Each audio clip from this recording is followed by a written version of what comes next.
The Night Shift Hollow. I took the night shift at the sawmill because it paid double, and I liked the solitude of the woods. The mill was old. A skeleton of rust and timber sprawled along the river, its machines silent after dark. My job was basic. Patrol the grounds, check the locks, log anything odd from 10 p.m. to 6 a.m. It was boring until the trees started whispering my name. It was a crisp October night, the moon a sliver, when I first heard it. I was circling the yard, flashlights slicing through mist, when a sound cut the quiet. Not wind, but a voice, low and jagged. "Elliot!" I stopped, boots crunching gravel, and swung the beam toward the forest. Shadows swayed, branches clawing the sky, but nothing moved. I told myself it was exhaustion. 12-hour shifts mess with your head. Then it came again, closer. "Elliot, down here." The mill had a basement, a damp hollow beneath the main floor where they stored spare blades and oil drums. I'd never gone in, didn't need to, but the hatch was by the loading dock, its padlock rusted loose. The voice seemed to seep from there, tugging me. I grabbed my crowbar, popped the lock, and lifted the hatch. Stairs descended, wooden and warped, into a black that swallowed my light. The air stank, wet rot, copper, and the whispering sharpened. "Come see." I shouldn't have gone down, but my legs moved, each step creaking louder than the last. The basement was a maze of pipes and crates, walls slick with mold. My flashlight flickered, catching a shape in the corner, a pile of rags or so I thought until it shifted. It was a figure hunched, its back to me, arms dangling too long. The whispering stopped, and the silence was worse. Heavy, alive. I croaked, "Hey!"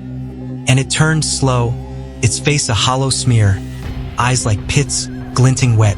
I stumbled back, crowbar slipping in sweaty hands, and it lurched, jerky, wrong like a puppet with cut strings.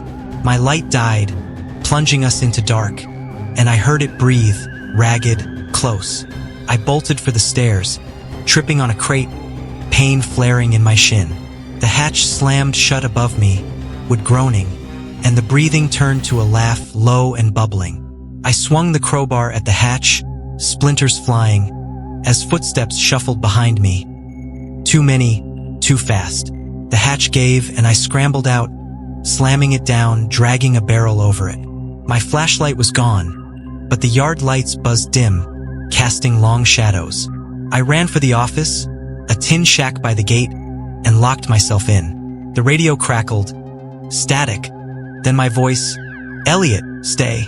I hadn't touched it. The window fogged, breath not mine, and I saw it, outside swaying, its hollow face pressed to the glass, smearing it red. I grabbed the phone. No dial tone, just a hum, and the lights flickered, dying one by one. The hatch thudded, barrel scraping, and the whispering filled the shack. "You woke it." I clutched the crowbar, heart hammering, as the door rattled, hinges bending. Something scratched the walls, nails, claws, and the glass cracked, slow, deliberate. I kicked the desk against the door, panting, and the radio screamed, "Mine now!" My voice, twisted, gleeful. The power cut, dark swallowing me, and the scratching stopped. I held my breath, ears straining until a hand, cold, bony, gripped my ankle from under the desk.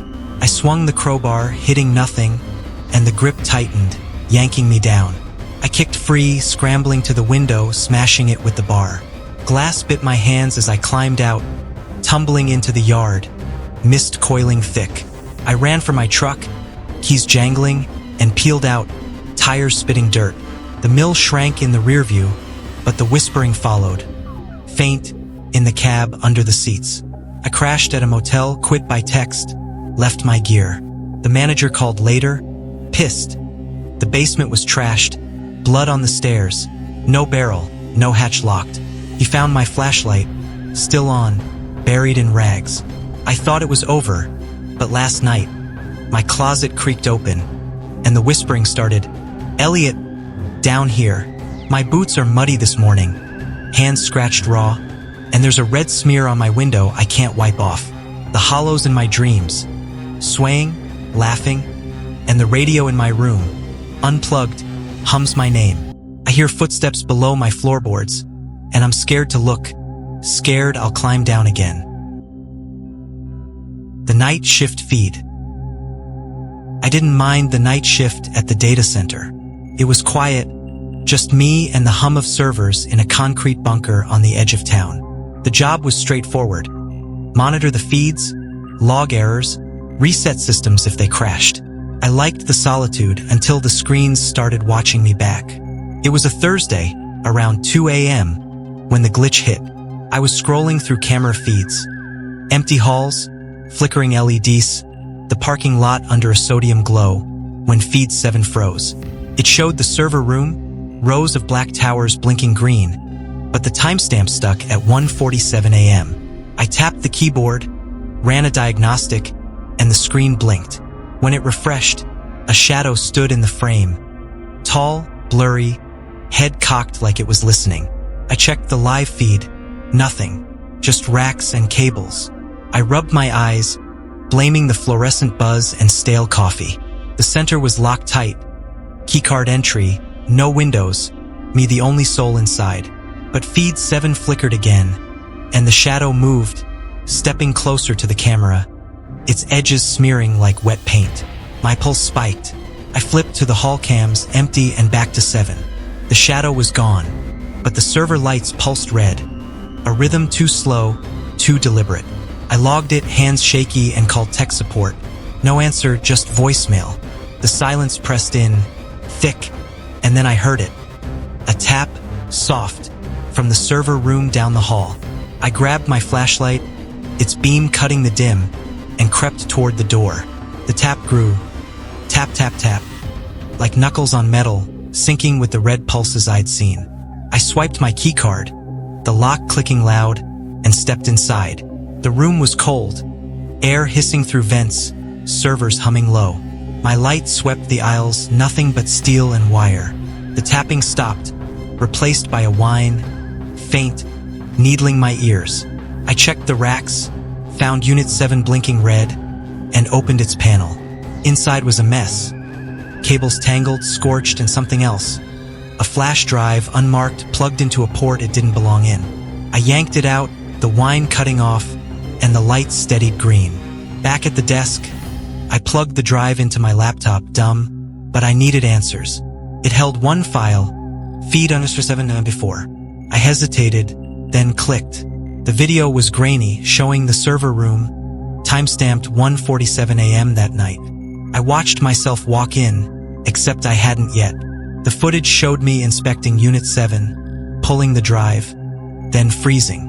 A shadow rose behind me, long arms stretching, and the screen cut to static. My stomach lurched. I'd been alone. I was alone. The lights dimmed, a flicker that stretched too long, and the monitors flared.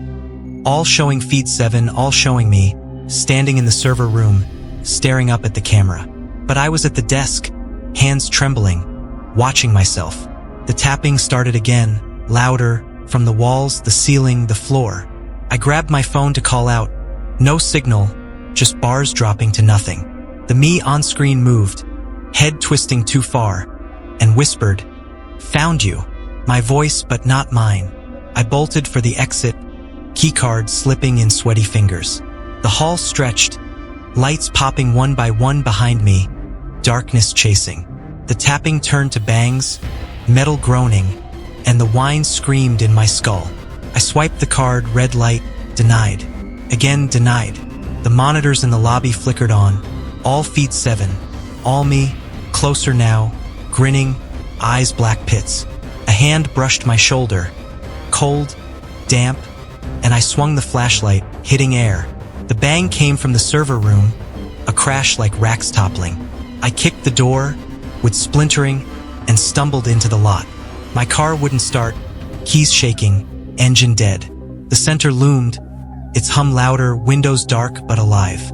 I ran, feet pounding asphalt, until I hit a gas station, panting, begging for a phone. I quit that morning, left my badge, told no one why.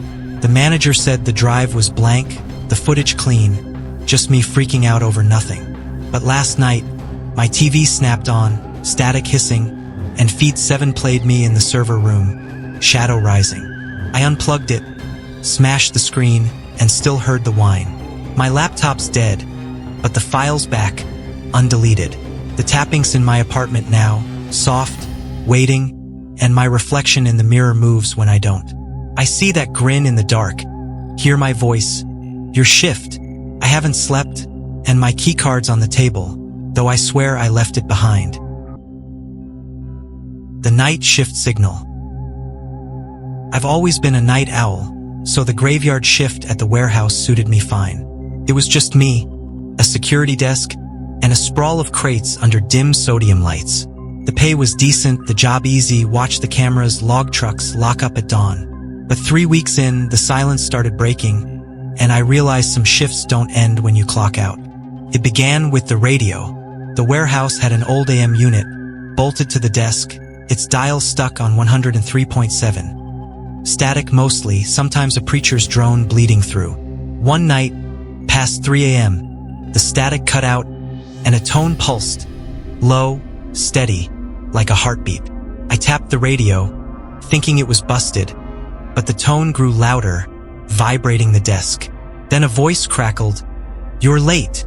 I jolted, spilling my coffee. The mic was dead, the station unmanned at that hour. I switched it off, but the tone hummed on, faint, in the air. The warehouse was a cavern. High ceilings, concrete floors, shadows pooling where the lights didn't reach. I checked the cameras. Empty aisles, locked doors, my car alone in the lot. But the tone followed me, echoing off the crates, and the voice came again, sharper. "Check the back." My gut twisted. The back was Bay 13, a dead-end corner no one used.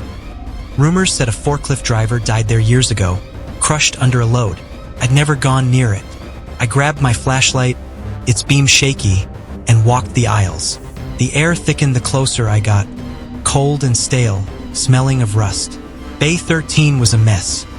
Rusted chains, broken pallets, a tarp draped over something lumpy. The tone was deafening now, pounding in my skull, and the voice hissed, "Lift it." I didn't want to, but my hands moved, tugging the tarp. Underneath was a crate, unmarked, its wood splintered. I pried it open with a crowbar from the floor, and the smell hit me. Wet earth, decay. Inside was a uniform, stained dark, and a photo. A man my age staring blank-eyed, a name tag reading T. Reese. The lights flickered, plunging Bay 13 into dark. My flashlight caught a shape, tall, slouched, standing where the aisle met shadow. Its head tilted, too far, and the voice rasped from it. "You took my shift." I stumbled back, the crate tipping, spilling dirt and something else. Bones, small and yellowed, clattering across the floor. The figure stepped closer, its uniform matching the one in the crate, shredded, dripping. I ran, boots slapping concrete, the tone chasing me, a scream in my ears. I locked myself in the security booth, heart slamming, and checked the cameras. Bay 13 was empty, crate closed, tarp back in place. But the radio flared, unplugged, spitting static in my voice. "Help me." I hadn't said it. The screens flickered, and there he was, Reese, on every feed, standing still, staring up at the cameras. The booth door rattled, a slow knock echoing inside. I gripped the crowbar, whispering, "Go away." But the knocks synced with the tone, relentless. The power cut at 4:03 a.m., screens black, lights out. I held my breath, flashlight dimming, and heard footsteps, dragging, wet, circling the booth. The voice was close, through the glass. "Your turn."